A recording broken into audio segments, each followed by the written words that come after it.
जनपद मुजफ्फरनगर में 2 इशू आज आए थे। इसमें एक 1.5 वर्षीय बच्ची के साथ बलात्कार की सूचना थाना खटौली में आई थी, जिसमें तत्काल पुलिस मौके पर पहुंची, बच्ची को कब्जे में लेकर के उसको जो है उसका मेडिकल कराया और बच्ची अब ठीक है। और साथ ही साथ एक कभी सूचना के आधार पर जब पुलिस सूचना मिलती है तो पुलिस बदमाश का पीछा करती है, तो पुलिस मुठभेड़ में जो बदमाश है पिंकू, जो 32 वर्ष का है लगभग, उसका लड़की का जो पीड़िता है उसका मामा ही लगता है, परिवार का ही व्यक्ति बताया जाता है, और वो पुलिस मुठभेड़ में गिरफ्तार हुआ है और नियमानुसार विधिक कार्रवाई करते हुए जेल भेजने की कार्रवाई सुनिश्चित की जा रही है।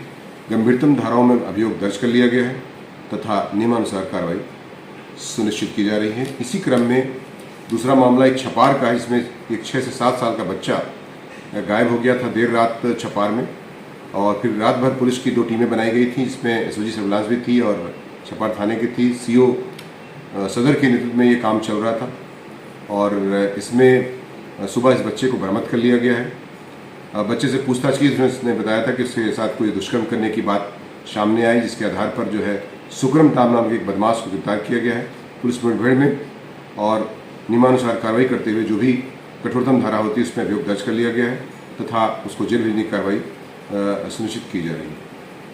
महोदय, जनपद मुजफ्फरनगर द्वारा अपराध एवं अपराधियों पर प्रभावी नियंत्रण स्थापित करने हेतु विभिन्न थाना क्षेत्रों में विभिन्न स्थानों में शाम के समय चेकिंग की जाती है। इसी क्रम में थाना खतौली क्षेत्र के पौनौली चौकी क्षेत्र अंतर्गत पुलिस द्वारा चेकिंग की जा रही थी। वहां से एक व्यक्ति गुजर रहा था, जिसे रोकने का प्रयास किया गया। वो संदिग्ध हालत में था, तो वो भाग गया साइड वाली रोड पे।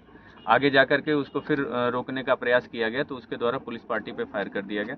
आत्मरक्षार्थ पुलिस पार्टी द्वारा जो फायरिंग की गई उसमें उस व्यक्ति के पैर में गोली लगी। जब घायल अवस्था में पुलिस उसके पास पहुंची तो उसने अपना नाम टिंकू बताया, पुत्र ईश्वर, और उसके द्वारा बताया गया कि आज ही थाना खतौली क्षेत्र में एक बच्ची से दुष्कर्म के मामले में उसके खिलाफ अभियोग पंजीकृत किया गया है। उसी का ये अभियुक्त है, इसलिए वो पुलिस को देख के भाग रहा था। जो अपराधी को गोली लगी थी उसे मेडिकल सहायता हेतु अस्पताल भेज दिया गया है, और इसके पास से एक अवैध तमंचा और जिंदा कारतूस और खोखा कारतूस प्राप्त किए गए हैं। आगे अग्रिम विधिक कार्रवाई अमल में ली जा रही है। ये कहाँ का रहने वाला है सर? ये मोहद्दीनपुर का ही रहने वाला है, ठीक, थाना खतौली क्षेत्र। सर, क्या इस पर किसी तरह का पहले भी कोई मुकदमा है या इसके आपराधिक इतिहास के बारे में जानकारी की जा रही है, तत्समय आवश्यक विधिक कार्रवाई अमल में ली जाएगी।